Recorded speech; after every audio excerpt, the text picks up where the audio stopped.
What is going on, everybody? Welcome back to Red Seat Radio. My name is Corbin, and a couple of weeks ago I made a kind of top 3 guys I would like to see the Red Sox go after in this year's trade deadline. But over the last couple of weeks there have been a ton of rumors, a ton of different stuff, and it seems like the Red Sox could go a million different ways of the trade deadline. So in my opinion, one top line video just isn't enough. What we're going to do this week and possibly going into next week is we're going to break down these trade possibilities by position. So we're going to go through each position. I'm going to give you guys the top candidates for each position. You guys can let me know who you think, blah, blah, blah, blah, blah. So today what we're going to do is we're going to focus on starting pitchers that the Red Sox could target at the trade deadline. We're going to talk about who they are, how much it'll cost to get them here, why they fit into the Red Sox organization, and we're going to talk about at the end of it all whether or not I think that starting pitching it will be a priority for the Red Sox at the trade deadline. But before I get into that, do me a favor, make sure you guys have hit that subscribe button if you haven't already. If you're new here, we talk Red Sox content almost every single day. Also, make sure you guys are hitting the like button on these videos. It helps it out a ton. And if you could do me one more favor, share this video with a friend or family member who loves the Red Sox as much as you do. It would mean a whole lot to me. Thank you all very much for clicking on this one. Let's get into it.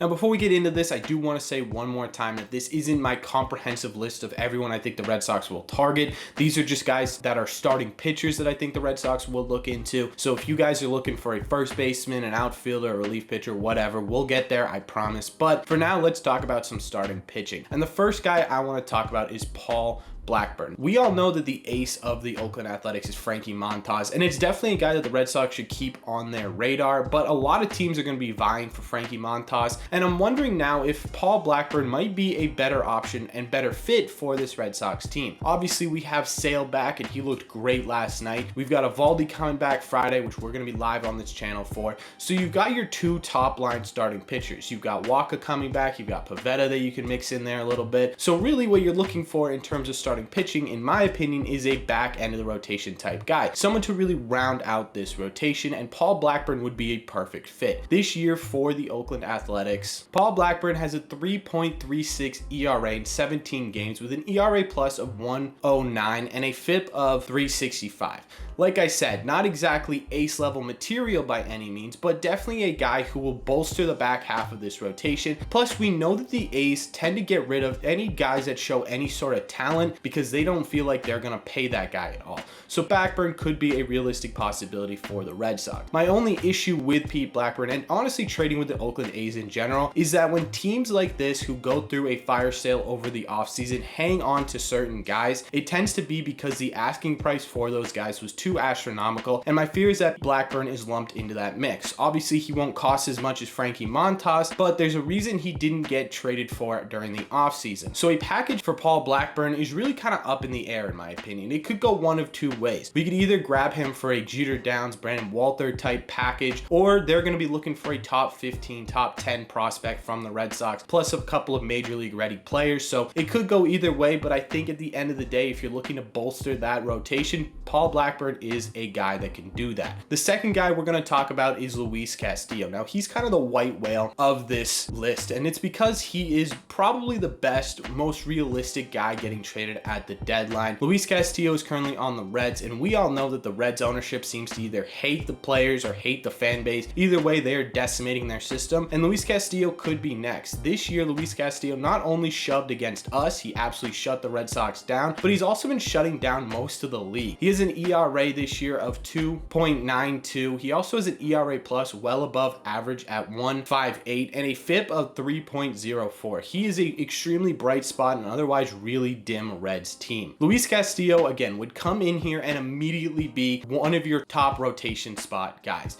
He is at the very least a 3-spot pitcher. Imagine going into a postseason with a rotation that looks something like Sale, Eovaldi, and Castillo. That would be an impossible task for any team really to go up against and put big numbers up, and that is mostly the reason why I'm looking at Luis Castillo. The other reason I was looking at Luis Castillo is because it's been confirmed that the Red Sox have actually checked in in with the Reds regarding Castillo and Tyler Mahle, who we'll talk about maybe in a little bit. I don't know if I really like that idea, but Luis Castillo being checked in on is interesting to me. The Reds, however, said that they weren't interested in trading yet, and that kind of concerns me. Again, like the A's, over this offseason, the Reds fire sailed everybody, right? You got rid of Winker, you got rid of Eugenio Suarez, you got rid of guys left and right trying to make room on this Reds team, and yet Luis Castillo remained. The reason for this, in my opinion, is that Luis Castillo is expensive, and really, really expensive at that. If you're going to look into trading Castillo, you're going to have to give up a lot, and that means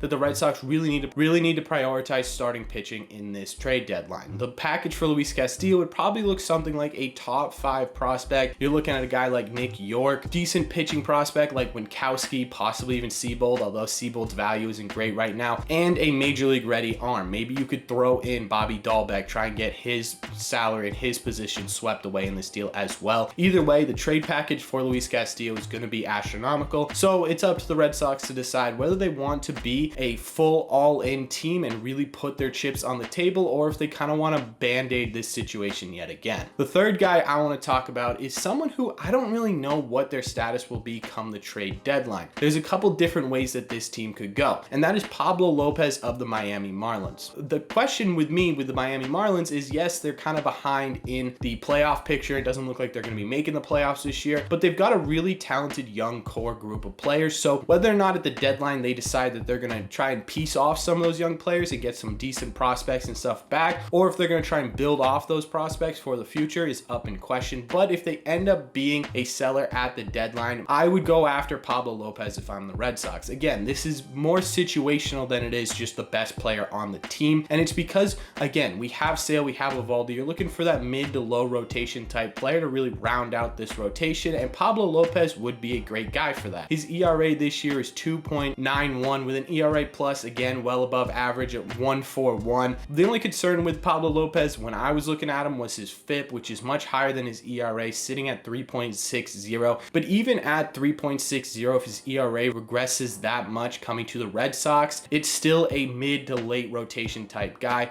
which again would round out this rotation really, really well. And I think that if we're talking in terms of cost to get Pablo Lopez, he's probably the least expensive on this list. I'm thinking a package much like Paul Blackburn, with a Jeter Downs type player and a Brandon Walter caliber pitching prospect. Again, whether or not Chaim Bloom wants to prioritize this is a different question. There are a ton of options available for starting pitchers for the Red Sox coming into the trade deadline. You've got Wacha, who's kind of dealing with a dead arm, which could be a persistent problem for the rest of the year. Rich Hill's getting older. He already has that injury right now. He's probably going to suffer a couple more throughout the year. So the question right now remains whether or not the Red Sox are going to prioritize starting pitching at the trade deadline.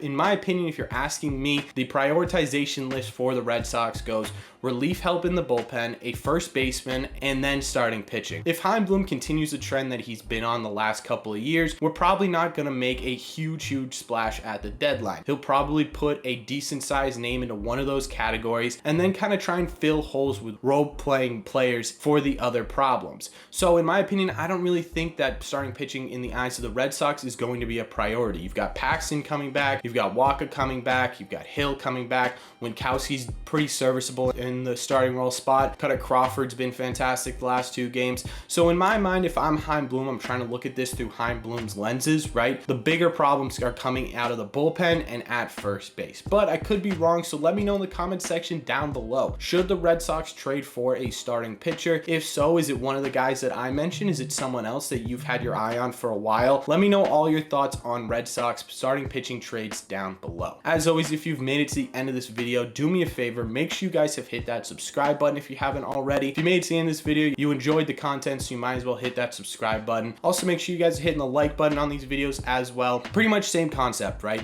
You like the video, so you might as well hit the like button, right? And if you enjoy this video, make sure you share with a friend or family member who loves the Red Sox as much as you do, because there's a good chance that they'll love it too. Thank you all very much for clicking on this one, and I will see you in the red seats.